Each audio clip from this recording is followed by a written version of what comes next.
Good evening, students. Today we will going to start as the topic called law, and in that topic we will going to learn and understand what is called void agreement and what is illegal agreement. Okay, so before starting the topic, first of all, I need to mention you that this topic, both the topic is being used for your CA foundation also and for CS foundation also. Because दोनों में law subject you have and in both the subject you have the same topic.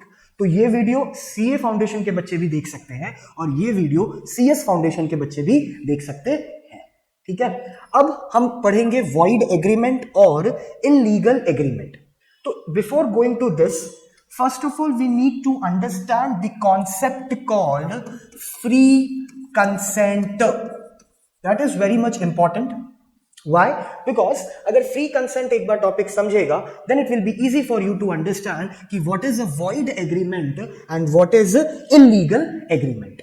Okay, so before going to the explanation as per law that free consent क्या होता है, हम पहले in a layman term समझेंगे कि sir consent मतलब क्या है. Understood? Consent मतलब when two people agree on the same thing in the same sense. ये बहुत जरूरी है समझना. When two people agree, जब दो लोग, जैसे हमको पता है हम जब कॉन्ट्रैक्ट के बारे में बात करते हैं या एग्रीमेंट के बारे में बात करते हैं तो the essential part of a contract और the essential part of the agreement is what there has to be how many people, two parties, two people, दो लोग होने चाहिए तो ही वो कॉन्ट्रैक्ट एग्रीमेंट होगा. तो उसी एसेंशियल में important for contract and for agreement the important essential is what, free consent. तो कंसेंट का मतलब when two people agree on the same thing in the same sense then it is called as a consent. Then it is called as a consent. जब दो लोग एक बात पे एक साथ एग्री करते हैं. मैं ये बार बार इसलिए रिपीट कर रहा हूं ताकि तुम्हें समझ में आए कि एक साथ होना चाहिए, एक चीज पर होना चाहिए. Then only you can say there is a consent. अगर ऐसा नहीं है then the consent is not free. The consent is not free. That is more important. Why it is not free? क्यों फ्री नहीं है सर? जैसे for example if I say I have offered you this pen. जैसे मैं हमेशा ये example देता हूं कि मैंने ये पेन तुमको ऑफर किया, ठीक है, तुमने इस पेन को एक्सेप्ट कर लिया. Getting my point? मैंने ये पेन तुमको ऑफर किया, तुमने ये पेन एक्सेप्ट कर लिया. मैंने किसी भी प्रकार का तुम्हारे पर मेंटल या फिजिकल व्हाट यू कैन से इंपोज्ड या दबाव या प्रेशर नहीं डाला है. Understood? It is your wish, it is your will, it is your want, it is your desire whether you want to purchase this pen from me or not. Understood? अगर तुम बिना किसी मेंटल प्रेशर के, physical pressure से, बिना किसी what you can say, the term is called coercion. ठीक है, कोरिएशन, डराना, धमकाना, इस वर्ड पे भी हम आएंगे. ठीक है, बिना किसी डराने धमकाने से, बिना किसी मेंटल प्रेशर से अगर तुम मेरे ऑफर को एक्सेप्ट कर रहे हो then we can say that we both are free consent. ना प्रेशर मेरे पर है कि तुमको ही ऑफर करूं, ऐसा नहीं है. मैं किसी को भी ऑफर कर सकता हूं. तुम्हारे पर भी ये प्रेशर नहीं है कि तुम ये प्रोडक्ट मेरे से ही परचेस करो. तुम ये प्रोडक्ट किसी और से भी परचेस कर सकते हो. तो बिना किसी प्रेशर के जब हम कॉन्ट्रैक्ट पेपर साइन करते हैं या एग्रीमेंट पेपर साइन करते हैं तो कानून के भाषा में, लॉ के टर्म में उसे कहा जाता है कि सामने वाले का कंसेंट क्या था, फ्री. अंडरस्टूड? पक्का? वापस मैं रिपीट कर रहा हूं. When two people agree on the same thing in the same sense then it is called as free consent. If ऐसा नहीं है, कंसेंट फ्री नहीं है, तो what are the reason sir? Consent free क्यों नहीं है? Understood? So reason number 1 is your coercion. Coercion मतलब क्या होता है? किसी को डराना, धमकाना. That will called as a co-creation. Threatening करना किसी को. अंडरस्टूड? आप किसी को मारने की धमकी दे रहे हैं And then you are saying to that person कि sign this document, sign this contract, sign this agreement. If you are not signing it, I will kill your parents. That's a term. Understood? इस वजह से तुम डर के तुम paper क्या कर रहे हो, कॉन्ट्रैक्ट पेपर साइन कर रहे हो. एक एग्जांपल मैं दे रहा हूं तुमको कि कंसेंट यहां पर तुम्हारा फ्री बिल्कुल नहीं है. You are under the fear that if I will not sign this contract, the life of my family is on stake, because this person has threatening कर रहा है मुझे कि मैं ऐसा कर दूंगा. इस वजह से तुम कॉन्ट्रैक्ट क्या कर रहे हो, साइन कर रहे हो. Then it will come under the category of co-creation. Section 15, याद रखना, Section 15 of the Indian Contract Act 1872 states that co-creation is a forbidden. Forbidden मतलब against, कानून के against है. Forbidden है, against है कानून के. It's a criminal process. It's a criminal act. Under IPC, Indian Penal Code, you will be punished if you are signing a document with somebody. On to top of that, you are threatening that people, that or that person. If you are not signing it, I will do this and that to you or to your family members or to your loved ones, anyone. Then you are under that fear and that you are signing a contract, though you can say that my consent is not free. तो first point क्या हमने पढ़ा, कोरिएशन, कि consent free कब नहीं होगा. तो अगर कोरिएशन है, थ्रेटनिंग है, डराया जा रहा है, धमकाया जा रहा है, understood, then you will say my consent is not free. And if this agreement or contract I am signing, understood, so I am signing this contract, I am signing this agreement under the fear because my consent is not there. Understood, पक्का समझा मैंने क्या कहा. तो first important thing क्या है कि free consent होना चाहिए. फ्री कंसेंट का मतलब क्या है, when two people agree on the same thing in the same sense is called free consent. अब सर अगर फ्री कंसेंट नहीं होने का कारण क्या है, so what is the reason if the consent is not free. तो one of the reason is what, coercion. One of the reason, अभी मैंने पूरे रीजंस नहीं बताए, एक उसमें से रीजन हो सकता है coercion. And that coercion means what, threatening somebody और डिटेनिंग समबडी. डिटेनिंग बोला तो डिटेन करना. Understood, what does it mean, तुमने जबरदस्ती किसी को प्रेशराइज करके बैठाना एक जगह पर और पूछताछ करना unnecessarily, just to make that people fear, and उस वजह से वो डॉक्यूमेंट क्या कर रहा है, साइन कर रहा है. जैसे हमने ये वर्ड सुना होगा, अंडरस्टूड, मुझे डिटेन किया जा रहा है. अंडरस्टूड, सो डिटेन किया जा रहा है मतलब जबरदस्ती बिठा के मेरे पर प्रेशर डाला जा रहा है और कॉन्ट्रैक्ट पेपर साइन करने को कहा जा रहा है. नहीं तो XYZ will happen to my family और my loved ones or relative. That is why I'm signing the contract or agreement. तो at that point of time, उस state of mind में my consent was not free.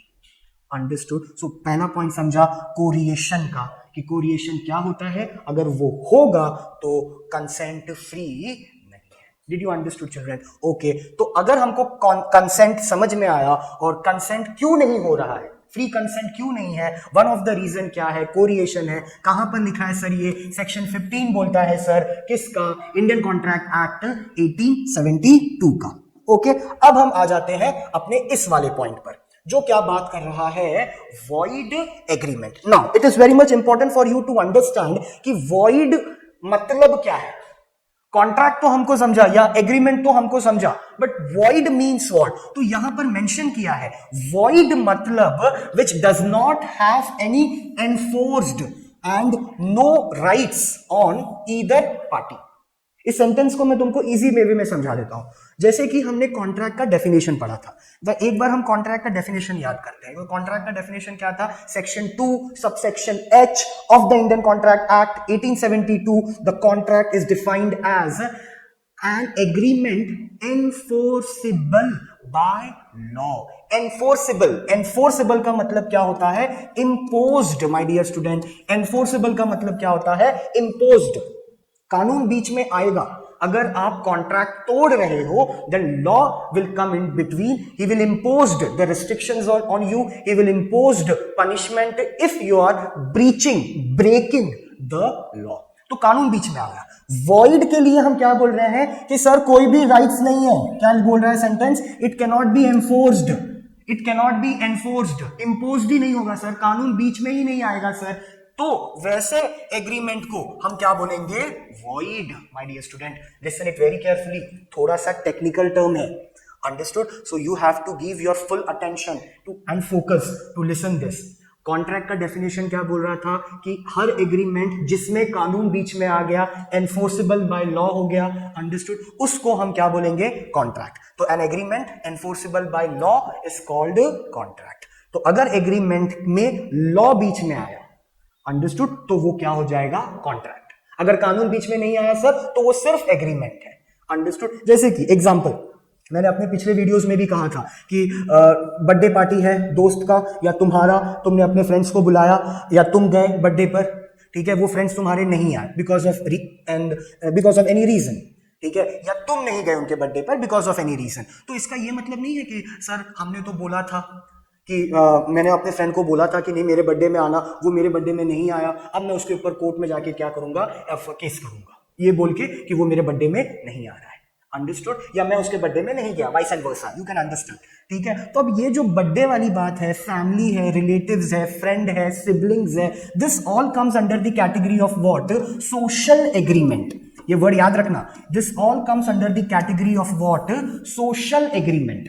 इसमें कानून बीच में नहीं आता। कानून बोलता है तुम अपना देखो भाई, अंडरस्टूड? ये तुम्हारे घर की बातें हैं, फैमिलीज की बातें, रिलेटिव्स है, सिबलिंग्स है, दोस्त यार, ये सब तुम अपना देखो, जो वादा कर रहे हो तोड़ रहे हो अपना देखो, उसमें law will not interfere. But जिस एग्रीमेंट में लॉ आ गया वो कॉन्ट्रैक्ट बन जाएगा। तो जैसे कि तुमने घर परचेस किया, ये भी एग्जांपल मैंने दिया था, तुमने घर परचेस किया, ठीक है, बिल्डर को तुमने पैसा दिया, एग्रीमेंट बनाया, घर अपने नाम पे किया, अंडरस्टूड? रजिस्ट्रेशन तुमने किया। अब रजिस्ट्रेशन का मतलब क्या है कि वो घर तुम्हारे नाम पर है। अगर बिल्डिंग तुम्हारी रीडेवलपमेंट में जाएगी तो वो एग्रीमेंट कॉपी तुम केडीएमसी में दिखाओगे तो वो रीडेवलपमेंट के टाइम पर बिल्डिंग टूटेगी तो तुमको भी घर मिलेगा। Try to understand. क्यों? ये एग्रीमेंट पे लिखा है सर, कानून बीच में है, हाउसिंग प्रॉपर्टी एक्ट है ये, अंडरस्टूड? देना ही पड़ेगा क्योंकि केडीएमसी लॉ है। Try to understand, it's a government body, runs on law, understood? तो कानून है, देना पड़ेगा। बट वो फ्रेंड वाली बात में कानून बीच में नहीं आएगा। डिफरेंस समझो, डिफरेंस समझो। ये भी एग्रीमेंट है, ये भी एग्रीमेंट है, लेकिन दोस्त वाली बात सोशल एग्रीमेंट है, और कोर्ट वाली जो बात है, बिल्डर वाला जो एग्जांपल है, वो लॉ बीच में आया है उसमें, वो सोशल एग्रीमेंट नहीं है, अंडरस्टूड? अगर उसमें तुमको घर नहीं मिला या टूटने के बाद घर नहीं दिया गया, you can file a sue on KDMC stating what? That my building is in redevelopment and I need a house, see this is the registration copy of the house, this is an agreement copy of the house and you need to give me, understood? Second example you can take, builder से तुमने घर लिया, पैसा दिया, but वो तुमको घर नहीं दे रहा है, understood? Then also you can go because you have paid money, understood? कहां पर कोर्ट आ सकता है, लॉ आ सकता है, और कहां पर लॉ नहीं आ सकता। उसी तरीके से ये वॉइड एग्रीमेंट में कानून नहीं आएगा, अंडरस्टूड? क्योंकि लॉ बोलते हैं वॉइड है ये, इसमें इसका कोई भी एनफोर्सेबिलिटी नहीं है, understood? The meaning of void is what ना? Null, nullify, understood? यहां पर लिखा है, see understand, it does not have any kind of existence, lack of existence. ये वर्ड को समझो, अस्तित्व नहीं आहे, अस्तित्व नहीं है, अंडरस्टूड? Getting my point? तो वॉइड एग्रीमेंट का कोई भी कानून के नजर में एग्जिस्टेंस नहीं है, लॉ बीच में आएगा नहीं। एग्जाम्पल के तौर पे तुमने माइनर के साथ कॉन्ट्रैक्ट किया है, अलाउड ही नहीं है। तुमने कॉन्ट्रैक्ट किया है, एग्रीमेंट है, बट कंसिडरेशन ही नहीं है। जैसे कंसिडरेशन पढ़ा था, कंसिडरेशन मतलब होता है कि there has to be something in return, there has to be something in return, बदले में कुछ तो मिलना चाहिए अगर कॉन्ट्रैक्ट एग्रीमेंट कर रहे हो तो तुमने कॉन्ट्रैक्ट एग्रीमेंट किया बट कंसिडरेशन नहीं है, फिर किस बात का कॉन्ट्रैक्ट है, किस बात का एग्रीमेंट है, अंडरस्टूड? दोनों पार्टी को बेनिफिट होना चाहिए ना। कॉन्ट्रैक्ट एग्रीमेंट का मतलब ही ये होता है कि दोनों को बेनिफिट होना चाहिए, पार्टी ए को भी, पार्टी बी को भी। बट अगर कंसिडरेशन ही नहीं है, अंडरस्टूड, तो वो एग्रीमेंट या वो कॉन्ट्रैक्ट क्या हो जाएगा? Void, understood? Because you don't have any kind of consideration in the contract or in the agreement. That is why this agreement or this contract is what? Void. That's the first reason. Understand? Void agreement होने का पहला कारण है कि consideration नहीं है। दूसरा कारण क्या है कि सर आपने माइनर के साथ कॉन्ट्रैक्ट किया है। माइनर, माइनर मतलब जो 18 साल के नीचे है, who is what you can say below 18 years of age, उनके साथ आपने कॉन्ट्रैक्ट किया या कोई एग्रीमेंट किया है तो वो भी किस कैटेगरी में आएगा? वॉइड कैटेगरी में। Law does not allowed to you to enter into any contract to the person who is not attained the age of majority, that is 18 plus, whether it is he or she. Law has not making you very clear to understand कि if you are entering a contract or agreement with any people who is below 18 years of age तो उनके साथ तुम नहीं कर सकते contract agreement। वो person 18 years plus होना चाहिए, नहीं तो तुम्हारा कॉन्ट्रैक्ट एग्रीमेंट क्या हो जाएगा? वॉइड। वॉइड का मतलब नलिफाई, लैक ऑफ एग्जिस्टेंस, अस्तित्व ही नहीं है उस कॉन्ट्रैक्ट का, उस एग्रीमेंट का कानून के नजर में कोई अस्तित्व नहीं है। That is what called void agreement. Did you understood my dear student? ठीक है, तो आज हमने दो चीजें पढ़ी हैं। सबसे पहले कि फ्री कंसेंट क्या होता है, उसका एक पार्ट हमने पढ़ा, दैट इज कॉल्ड कोरिएशन, अंडरस्टूड। और हमने फ्री कंसेंट के बारे में पढ़ा। कंसेंट का मतलब क्या होता है? जब दो लोग एक बात पे एक साथ क्या करते हैं? एग्री, तो उसे क्या कहा जाता है? कंसेंट।